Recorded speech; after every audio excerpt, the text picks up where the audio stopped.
नमस्कार दोस्तों। कल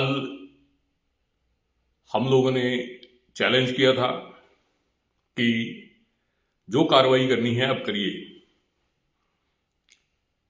कोई कार्रवाई आज तक नहीं हुई। जो धमकाने की कोशिशें हुई वो भी परवान नहीं चढ़ सकी। जो कहा गया कि एफआईआर कर देंगे, ये कर देंगे, वो कर देंगे, कुछ नहीं हुआ। अब आज मैं आपको बता रहा हूं कि किस तरह से ये भर्ती घोटाला अंजाम में दिया गया और घोटाला करने वाले खुद बताएंगे कि उन्होंने घोटाला जो है वो कैसे किया। मैं नहीं बोल रहा हूं, ये वो बताएंगे जिन्होंने इस भर्ती को अंजाम दिया। आप खुद सुनिए, मैं नहीं कहूंगा, मैं उसको थोड़ा एक्सप्लेन करने की कोशिश करूंगा कि उन्होंने क्या कहा। आप भी समझ जाएंगे, पूरा प्रदेश समझ जाएगा कि घोटाले किस तरह से किए जाते हैं। सुनिए।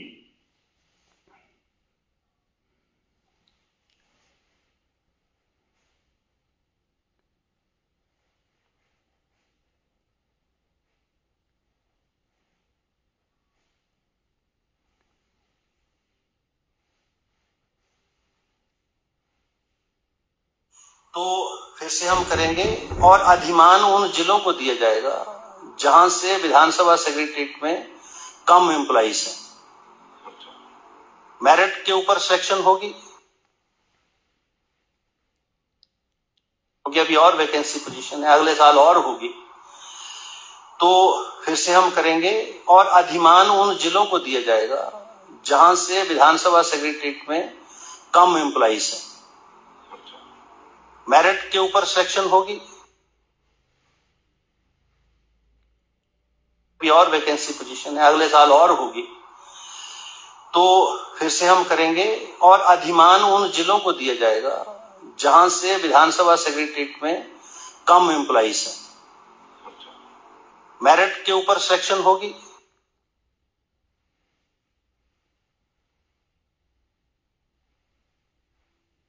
सुना आपने साहब क्या कह रहे हैं? साहब कह रहे हैं कि जिन विधानसभा क्षेत्रों को रिप्रेजेंटेशन नहीं मिली,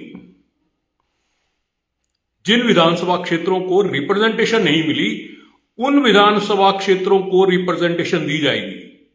अब बताइए कि विधानसभा अध्यक्ष यानी स्पीकर साहब किस तरह बाकी के विधानसभा क्षेत्र के जो बच्चे हैं उनको नौकरियां देंगे? क्या यह पॉसिबल है? उनके पास ऐसा कौन सा, मैं फिर कह रहा हूं, उनके पास ऐसा कौन सा जादू की छड़ी है, जो चिराग है, या उनके पास ऐसा कौन सा एआई टेक्निक है कि जिससे वो जिन डिस्ट्रिक्ट्स को रिप्रेजेंटेशन इस नौकरियों में नहीं मिला उनको देंगे। आपने खुद सुना, मैंने नहीं कहा। विधानसभा अध्यक्ष यानी स्पीकर साहब, जिनकी विधानसभा क्षेत्र से लगभग 44 पोस्टें निकली, उसमें से 44 पोस्टों में से 22 के करीब माननीय स्पीकर साहब के कॉन्स्टिट्यूएंसी के लोगों को मिली। उनमें से कुछ उनके रिश्तेदार हैं, कुछ उनके साथ फोटो खिंचवा रहे हैं। आप सबने उनकी फोटो भी डाली। मुख्यमंत्री साहब, उनके विधानसभा क्षेत्र से भी 8-10 लोग हैं। डिप्टी स्पीकर साहब, उनके विधानसभा क्षेत्रों से भी कुछ लोग हैं। मुद्दा यह था कि सिर्फ 3 विधानसभा क्षेत्रों से इतने लोग कैसे भर्ती हो गए? सरकार की तरफ से यानी विधानसभा सचिवालय की तरफ से आपको भ्रमित करने के लिए, आपको बेवकूफ बनाने के लिए, प्रदेश की जनता को गुमराह करने के लिए एक आंकड़ा पेश किया गया। उसमें बताया गया कि ये विधानसभा क्षेत्र से नहीं है, ये चंबा से, यानी चंबा के बाकी लोगों को भी घसीट लिया। चंबा, भरमौर और चुरा, चंबा, भरमौर और चुरा, इसमें से किसी को नौकरी नहीं मिली। इसमें किसी को नौकरी नहीं मिली। सिर्फ एक विधानसभा क्षेत्र भटियात के लोगों को सारी नौकरियां मिली। उसी तरह हमीरपुर का नाम लिया गया, हमीरपुर में लोगों को नौकरियां नहीं मिली। नदौन विधानसभा क्षेत्र, उसके मतलब 44 पोस्टें थी, उसमें से 22 जो हैं वो माननीय विधानसभा स्पीकर के अपने कॉन्स्टिट्यूंसी से है, चंबा डिस्ट्रिक्ट से नहीं है, जिसको आपको बताकर भ्रमित करने की कोशिश की गई कि चंबा डिस्ट्रिक्ट नहीं है। विधानसभा क्षेत्र सिर्फ और सिर्फ भटियात, वहां से लोग चुने गए। और भटियात में भी सिर्फ कुछ गांवों से ही बच्चे चुनेंगे। और बताया गया कि पूरे चंबा से ये भर्तियां हुई हैं, चंबा से नहीं हुई हैं, सिर्फ एक कॉन्स्टिट्यूंसी भटियात से हुई हैं। चंबा, चुरा, डलहौजी, जितने भी भरमौर हैं, इनमें से किसी को रिप्रेजेंटेशन नहीं दिया। उसके बाद नदौन आ गया, नदौन के साथ हमीरपुर को मिक्स कर दिया। आपने पढ़ी इनकी स्टेटमेंट जो आई कि बाकी जो हैं हमीरपुर के लोगों को रिप्रेजेंटेशन मिला नहीं, नौकरियां नहीं मिली भाई। सिर्फ नदौन से मिली। उनमें से जो नदौन से मिली उसमें एक माननीय मुख्यमंत्री का पीए, एक माननीय मुख्यमंत्री की जो पत्नी है उनके ड्राइवर का बेटा, उसके बाद माननीय स्पीकर साहब के साथ जिन लोगों की फोटो है वो आप लोगों ने अपलोड की हैं। अब माननीय स्पीकर साहब, उनका मैं फिर से आपको यहां, अब कई लोग जुड़ चुके हैं, उनका फिर से वर्जन सुनाता हूं। वो ऑन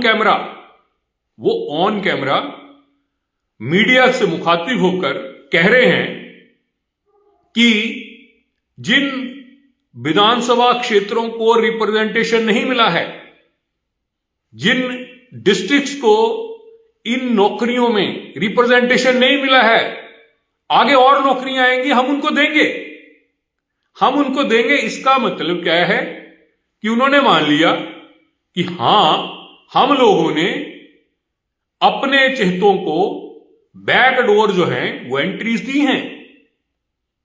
जो आपने आरोप लगाए, जो आप लोगों ने फोटो लोड की हैं सारी, वो सारी की सारी उनके संज्ञान में है, पूरे प्रदेश के संज्ञान में है।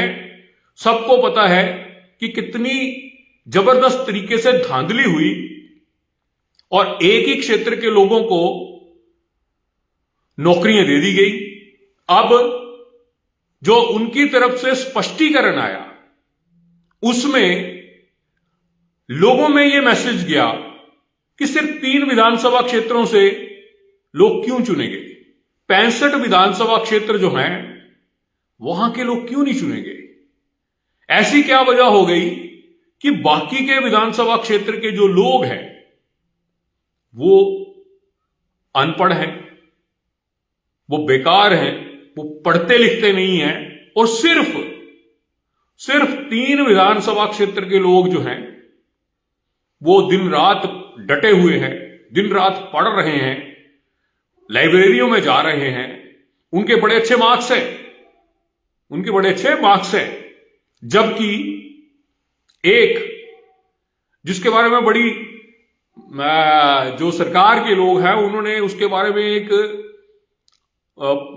फेसबुक पर अभियान चलाया कि ये जो बंदा जिसके ऊपर सबसे ज्यादा टिप्पणी हो रही है वो है माननीय मुख्यमंत्री का पीए, कि ये तो बड़ा इंटेलिजेंट है और जो आप लोग हैं जो उसको जानते हैं, जो युवा लोग हैं जिन्होंने इस एग्जाम को भरा, वो सरेआम कह रहे हैं कि मर मर के तो उसने +2 पास की।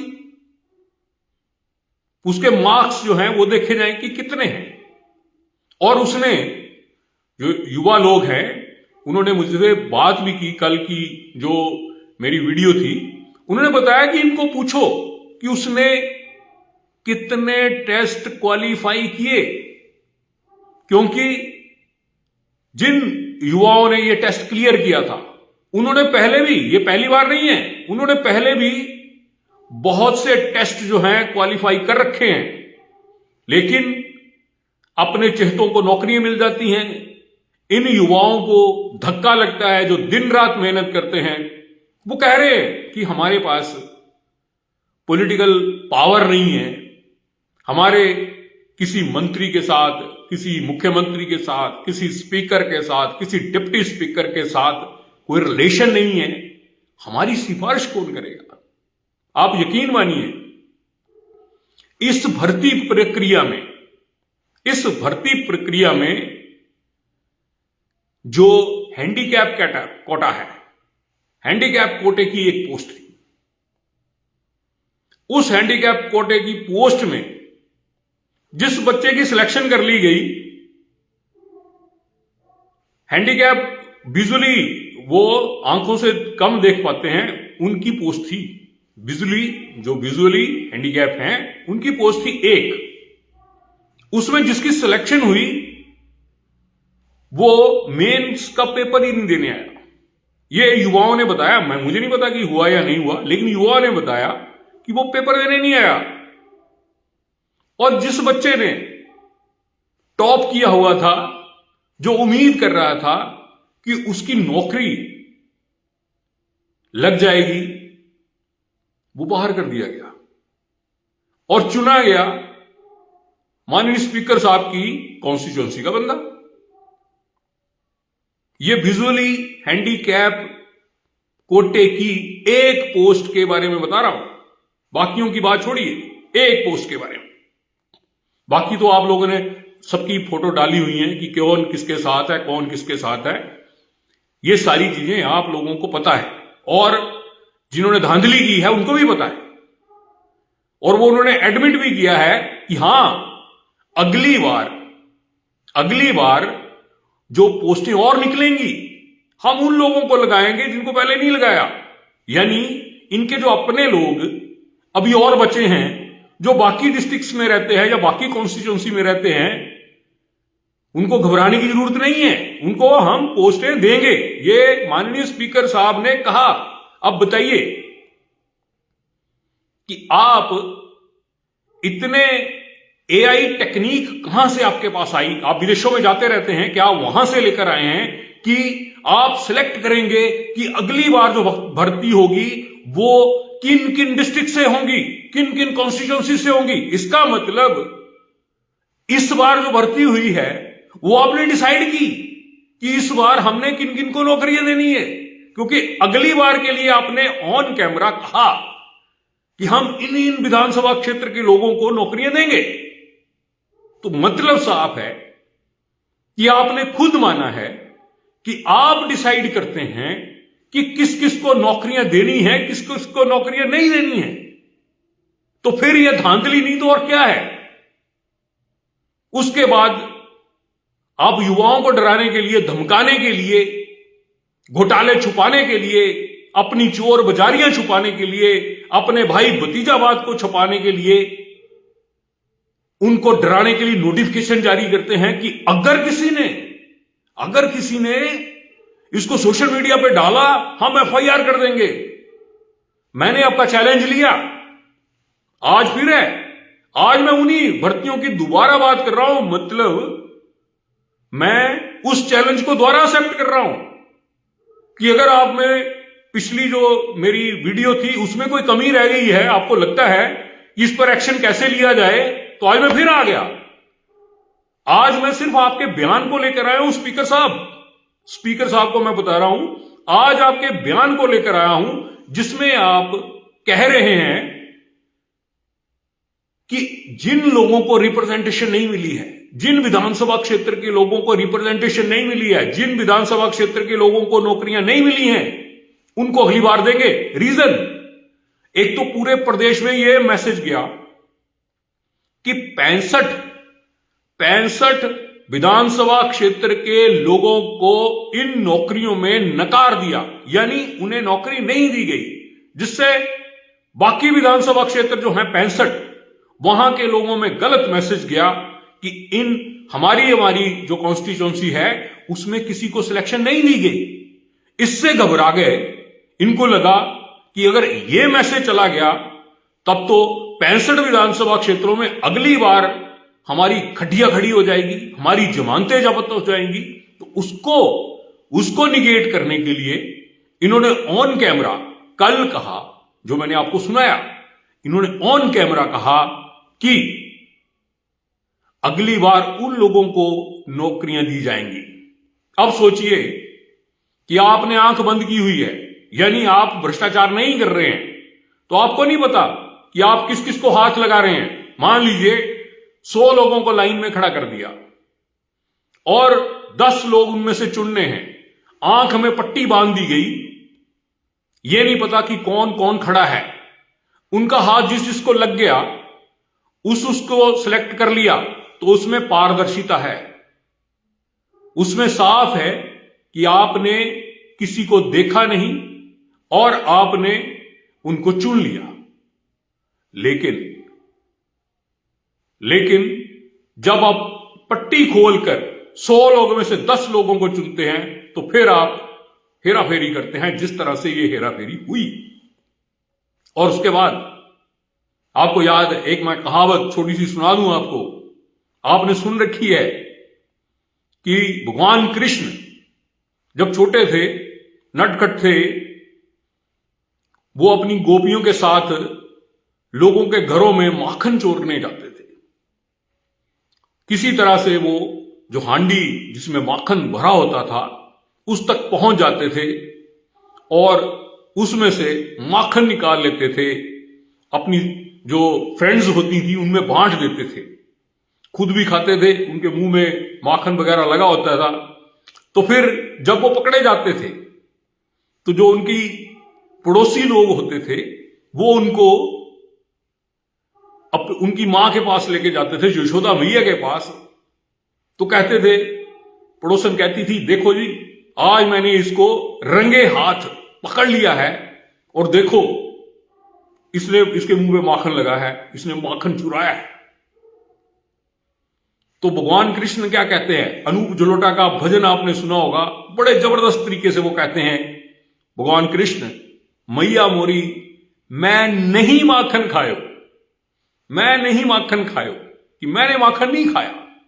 लेकिन अनूप जलोटा का आप भजन सुने, उसमें भगवान कृष्ण जिस तरह बताते हैं ऐसे लगता है जैसे कहा जा रहा हो, मैया मोरी मैंने ही माखन खायो, मैया मोरी मैंने ही माखन खायो। यानी वो अपनी मां को सच बता रहे हैं कि हां मैंने ही माखन खाया है। और वही बात विधानसभा अध्यक्ष ने एक तरह से इनडायरेक्टली मान ली कि हां मैंने ही माखन खायो। यानी जो धांधली हुई है, बैकडोर एंट्रीज हुई हैं, वो सच बात है। और ये जो हो गया, अगली बार वो उन लोगों को रिप्रेजेंटेशन देंगे जिन लोगों को नहीं मिली। अब ये कैसे हो सकता है, सोचिए कि 6-7 कैटेगरीज की भर्ती हुई, 44 पोस्टें थी, उसमें से 22 के करीब एक ही विधानसभा क्षेत्र में चली गई, 10-12 दूसरी विधानसभा क्षेत्र में चली गई, 2 तीसरी विधानसभा क्षेत्र में चली गई और बाकी 1-1, 2-2 कहीं दूसरों को दे दी। वो भी अपने बंदे हैं, ये नहीं है कि वो लोग कोई मेरिट में है ना। मेरिट वाले बच्चे जो हैं वो कमेंट कर रहे होंगे, उनके कमेंट्स पढ़िए। मेरे जो मैसेंजर है, मेरा जो व्हाट्सएप नंबर है, उस पर भर भर के बच्चों की बद्दुआएं उन लोगों के लिए जा रही हैं जिन लोगों ने उनकी नौकरियां खाई हैं। भर भर के बद्दुआएं दे रहे हैं। वो कह रहे हैं कि एक तो ये लोग नौकरियां नहीं निकाल रहे, कई रिजल्ट ऐसे हैं जो डिक्लेयर हो चुके हैं, सिलेक्शन प्रोसेस खत्म हो चुका है, लेकिन ज्वाइनिंग नहीं दी जा रही। सुप्रीम कोर्ट तक से डायरेक्शन आ चुकी है कि इन रिजल्ट्स को निकालिए, उनको नहीं निकाला जा रहा। वो बेचारी होल्ड्स पर पड़ी हैं और जिन्होंने वो क्लियर कर रखी हैं वो वेट कर रहे हैं कि कब उन्हें नौकरी दी जाए। उनको नौकरी नहीं मिल रही, उनको नौकरी नहीं मिल रही।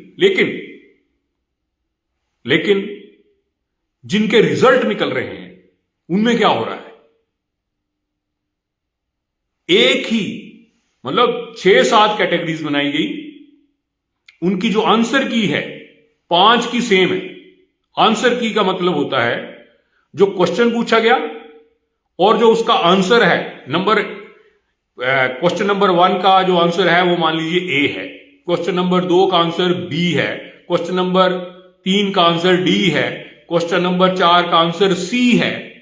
तो ये 5 कैटेगरीज का आंसर की में सेम है। अब बताइए कि जो लोग जिनको इन्होंने पेपर बांटे होंगे, जिनको इन्होंने आंसर की पहले दे रखी होगी, उन लोगों को कंफ्यूजन ना हो, उन लोगों को कंफ्यूजन ना हो कि भाई कौन सा आंसर का क्वेश्चन का आंसर क्या है। अलग अलग कैटेगरीज में सेम ही है। यानी अगर आपने जीओआईटी का भी पेपर दे रखा है या कोई दूसरा पेपर पीएन का भी पेपर दे रखा है तो आपको घबराने की जरूरत नहीं है। आंसर वही है। पहले का आंसर ए है तो ए है, सब में ए है। दूसरे का आंसर बी है तो सब में बी है। तीसरे का आंसर डी है तो सब में डी है। चौथे का सी है तो सब में सी है। इस तरह से यह धांधली की गई। मैं कोशिश करता हूं आपको माननीय विधानसभा स्पीकर की स्टेटमेंट दोबारा सुनाने का। अब काफी लोग जुड़ चुके हैं तो सुनिए वो क्या कह रहे हैं।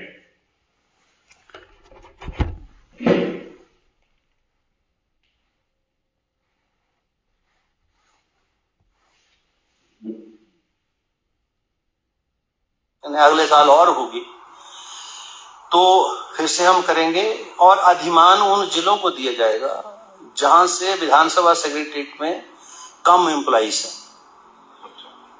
मेरिट के ऊपर सिलेक्शन होगी।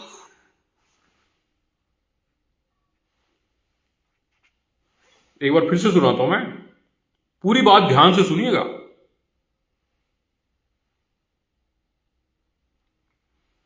कि वो खुद मान रहे हैं कि अगली बार उन लोगों को मौका दिया जाएगा जिन लोगों को इस बार मौका नहीं मिला।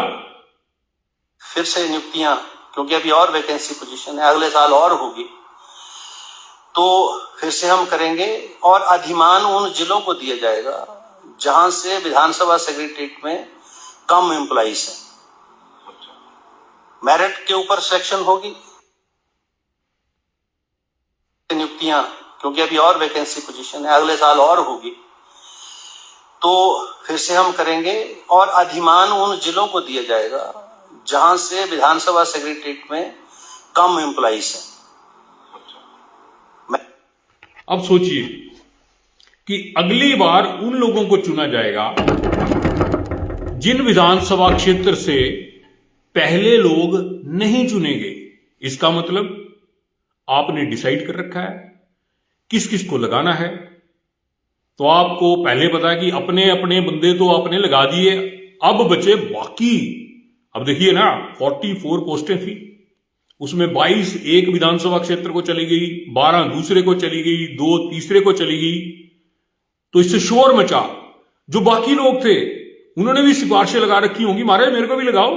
कांगड़ा के लोगों ने भी लगा रखी होनी, लाहौल स्पीति के लोगों ने भी, शिमला के, ऊना के, बिलासपुर के, इन सब ने सिफारिशें लगा रखी होंगी, लेकिन उनको नौकरियां नहीं मिली। अब साहब कह रहे हैं कि डरने की बात नहीं है, अब और निकालेंगे पोस्टें और उन लोगों को मौका मिलेगा, उन विधानसभा क्षेत्र के लोगों को मौका मिलेगा जिनको पहले नहीं मिला है। तो इसका मतलब आप डिसाइड करते हैं, आप मेरिट में कैसे मेरिट में कैसे आप ले रहे हैं? मेरिट तो हुई ही नहीं, क्योंकि वो तो आपने डिसाइड करना है कि इस को नौकरी देनी है, पहले इस विधानसभा क्षेत्र के इतने लोगों को देनी है, इस बार उसको इतने विधानसभा क्षेत्र के लोगों को देनी है, उस विधानसभा क्षेत्र के इतने लोगों को देनी है। अब मान लीजिए जिन विधानसभा क्षेत्र के लोगों को नौकरी नहीं दी और वो लोग मेरिट में टॉप पे थे, फिर इसका मतलब धांधली हुई है। धांधली नहीं हुई होती तो फिर यह बात उठती ना। चोर की दाढ़ी में तिनका, आपने कहावत सुन रखी है। वही बात तो यहां हुई कि जब शोर मच गया, पहले इन्होंने क्या किया, प्रिलिमिनरी टेस्ट हुआ, उसके बाद मेन का टेस्ट हुआ, उसके बाद 1 साल चुप रहे, बच्चे भूल गए कि कोई टेस्ट भी हुआ था। अब अपने चहेतों को फोन किए गए, कहा गया कि आप ज्वाइनिंग दे दो, कि कल कुछ और पड़ गया, लोग हाई कोर्ट में चले गए, तो फिर हाई कोर्ट स्टे नहीं मिले देगा। क्योंकि स्टे किस चीज का देगा हाई कोर्ट? जिन्होंने ज्वाइनिंग करनी वो तो कर ली है, हाई कोर्ट क्या करेगा, नोटिस देगा, उसके बाद मेरिट पे केस सुनेगा, पता नहीं कब डिसाइड होगा। लेकिन तब तक वो लोग आराम से नौकरियां कर रहे होंगे।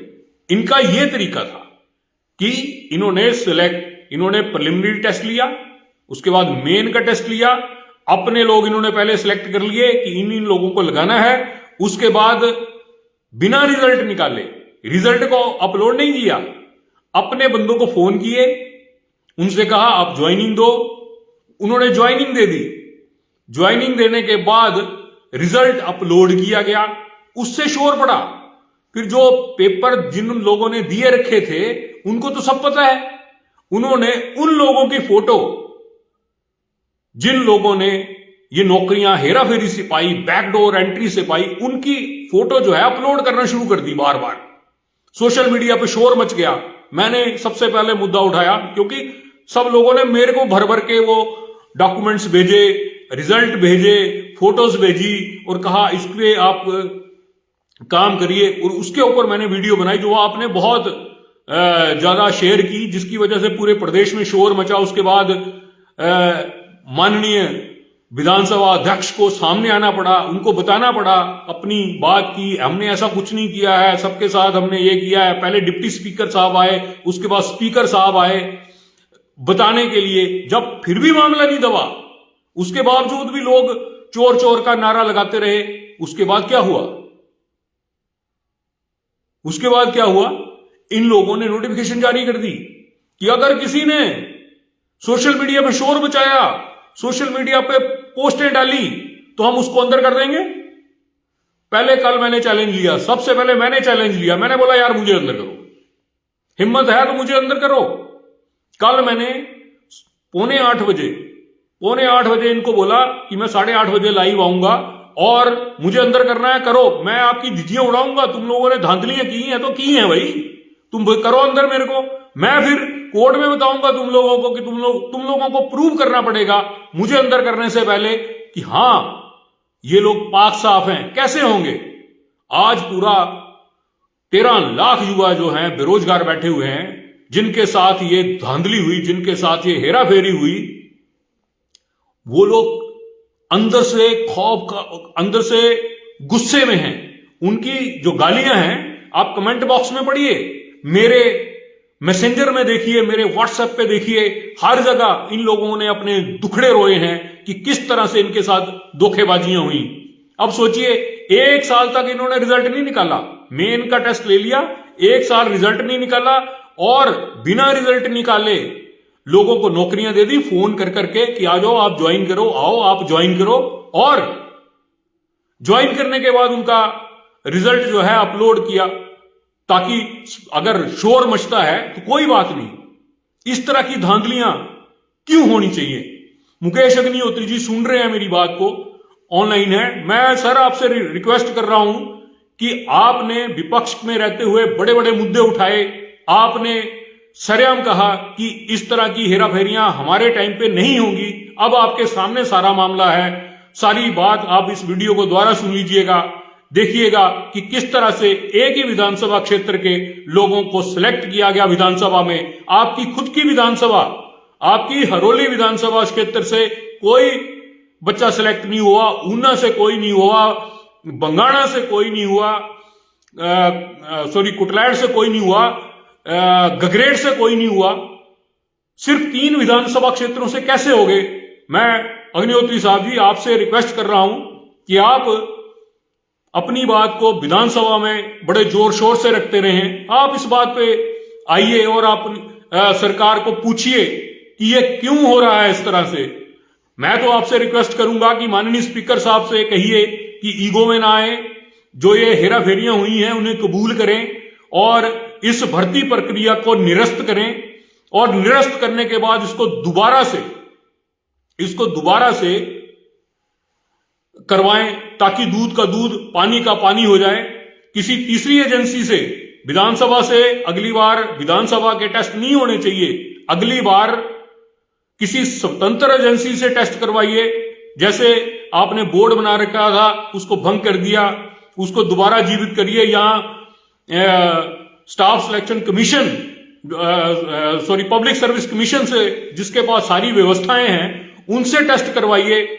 उनसे टेस्ट करवाने के बाद पता लग जाएगा कि ये लोग जो हैं इनके कितने मार्क्स आए हैं, जो पहले अभी सिलेक्ट हो चुके हैं इनके कितने आए हैं, और जिन युवाओं ने मेहनत की है उन लोगों के कितने नंबर आए हैं। दूध का दूध पानी का पानी हो जाएगा, इसमें क्या दिक्कत है?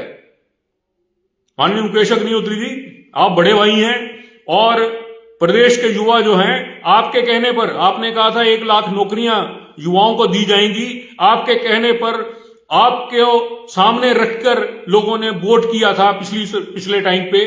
तो आपकी जिम्मेवारी बनती है कि आप इनिशिएटिव लें और जो ये धांधलियां हुई हैं इसके बारे में लोगों को बताएं कि आप इस भर्ती प्रक्रिया को निरस्त करते हैं और दोबारा से इस भर्ती प्रक्रिया को इनिशिएट करते हैं, और उसके बाद जो भी मेरिट पे आएंगे उनको आप लगाएं ताकि युवाओं में जो रोष फैल रहा है वो ना फैले। दूसरी बात, आपने आउटसोर्स एम्प्लॉइज के बारे में कही थी कि आउटसोर्स एम्प्लॉइज जो हैं उनके बारे में पॉलिसी बनाई जाएगी। बेचारे 5,500 हजार रुपए पर नौकरियां कर रहे हैं, उनको बंधुआ मजदूरों की तरह काम लिया जा रहा है और पैसे के नाम पर उन्हें 2 वक्त की रोटी भी नहीं मिल रही। उन लोगों का भी सोचें। आपके पास एसएमसी टीचर हैं जो बेचारे पीछे हड़ताल पर बैठे थे, उनके बारे में आप कोई एक्शन लें ताकि वो जिन लोगों ने 15-15, 20-20 सालों से नौकरियां कर रहे हैं उनकी नौकरियां ना जाएं, उनको इतना अच्छा वेतन मिल जाए कि वो अपने घर का गुजारा कर सकें। एक विधानसभा के जो एमएलए हैं उसको 15,000 रुपया टेलीफोन भत्ता मिलता है, जो कि हर महीने 350 रुपए से ऊपर नहीं आता। उसके बावजूद उनको 15,000 रुपया हर महीने मिलता है। तो इन युवाओं को पूरा दिन काम करने के बदले सिर्फ और सिर्फ 5,500 रुपया मिलता है, और उसमें भी कोई पक्का पता नहीं होता कि इनको सैलरी टाइम पे मिल रही है या ठेकेदार की जेब में जा रही है। ये बंधुआ मजदूरों की तरह काम कर रहे हैं। माननीय मुख्यमंत्री डिप्टी सीएम साहब, आपसे रिक्वेस्ट है, 1 लाख नौकरियां आपके पास नहीं है, कोई बात नहीं, लेकिन जिनके रिजल्ट आप लोगों ने डिक्लेयर कर रखे हैं या डिक्लेयर करने हैं, उन लोगों को नौकरियां देने का रास्ता जो है वो प्रशस्त करें, और जिनके साथ नाइंसाफी हुई है उनकी नाइंसाफी को खत्म करें, ताकि जो प्रदेश के बेरोजगार युवा हैं उनको एक आस लगे। जो भर्ती प्रक्रिया उन्हें लग रहा है कि सिर्फ और सिर्फ घोटाला है, तो फिर वो मेहनत क्यों करें?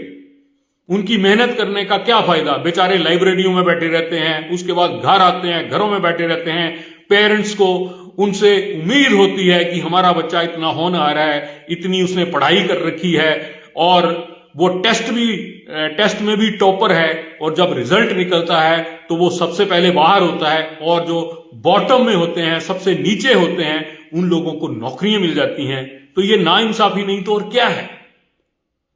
विधानसभा के पास ऐसा कौन सा मैकेनिज्म है कि वो इन भर्तियों को अंजाम देता है? उसका काम नौकरियां देना नहीं है, उसका काम रिजल्ट निकालना नहीं है, उसका काम पेपर सेट करना नहीं है। उनका अपना एक सेल बना रखा है, वही पेपर सेट करते हैं, वही लोग पेपर लेते हैं और वही लोग रिजल्ट निकालते हैं। उनके पास क्या तरीका है? अब मेरे को कोई कहे कि विनय शर्मा तू एक HAS का या IAS का या क्लर्क का टेस्ट जो है उसके पेपर सेट कर, उसके बाद एक टीम बना, उससे टेस्ट कंडक्ट कर, तो मैं कैसे कर सकता हूं? आप कैसे कर सकते हैं? उसके लिए प्रोफेशनल लोग हैं।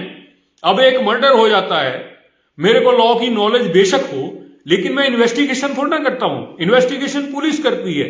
हर एक फील्ड का प्रोफेशनल है, हर एक फील्ड के प्रोफेशनल हैं, उनसे काम लीजिए। अगर आप फिजिक्स के टीचर को कहेंगे हिंदी पढ़ा, तो वो क्या हिंदी पढ़ाएगा? और हिंदी के टीचर को आप कहें केमिस्ट्री पढ़ा, तो वो क्या पढ़ाएगा? इसलिए जिसका काम उसी को साजे। उसी हिसाब से जो Himachal Pradesh public service commission है, जिसके पास इस टेस्ट को कंडक्ट करने का तजुर्बा है, एक्सपीरियंस है, उससे आप टेस्ट करवाइए ना। चाहे वो विधानसभा के हों, चाहे वो पब्लिक सर्विस कमीशन के हों, चाहे वो किसी भी कैटेगरी के हों, क्योंकि सिलेक्शन बोर्ड जो है वो तो काम नहीं कर रहा, तो फिर जो काम कर रहा है उससे आप टेस्ट ले सकते हैं, उसको ये जिम्मेवारी सौंप सकते हैं। उसके ऊपर कभी इतनी बड़ी धोखेधड़ी करने का या बैकडोर एंट्री करने का अभी तक इल्जाम नहीं लगा। उसने बड़े बड़े जो एग्जाम होते हैं, जैसे HAS के एग्जाम है, पब्लिक सर्विस कमीशन कंडक्ट करता है। आज तक कभी कोई इल्जाम नहीं लगा पब्लिक सर्विस कमीशन पर कि उसने कोई धांधली की या बैकडोर एंट्री की। ये बैकडोर एंट्रियां वहीं से होती हैं जो अपने डिपार्टमेंट के लोग कंडक्ट करते हैं। पुलिस भर्ती होती है, पुलिस वाले खुद अपना टेस्ट खुद लेते हैं, वहां भर्तियां जो है हेरा फेरी होती हैं। पटवारी भर्ती आपको याद होगा, पटवारी भर्ती में क्या हुआ था? वो भी तो इसी तरह से जिन्होंने कंडक्ट की थी उसमें बड़ा रोला हुआ था और बड़ी धांधलियां हुई थी। HRTC भी यही काम करता है, खुद अपने टेस्ट खुद लेता है। तो इन लोगों के पास जब तजुर्बा नहीं है, HRTC के पास क्या तजुर्बा है? उसका काम है बसें चलाना, टिकटें काटना और जो रूट है वो आवंटित करना। क्या उसको ये कह दिया जाए कि जो MD है या उसके DM है या RM है, उनको अगर कह दिया जाए जाके फिजिक्स पढ़ाओ, क्या पढ़ा सकते हैं? वो नहीं पढ़ा सकते। वैसे ही किसी फिजिक्स के लेक्चरर को कह दिया जाए कि आप बसों को रेगुलेट करो या मैनेज करो, वो नहीं कर सकेगा। इसलिए Himachal Pradesh public service commission जो है, उसके पास उसकी थोड़ी बहुत वो है, गुडविल है, उससे टेस्ट करवाइए।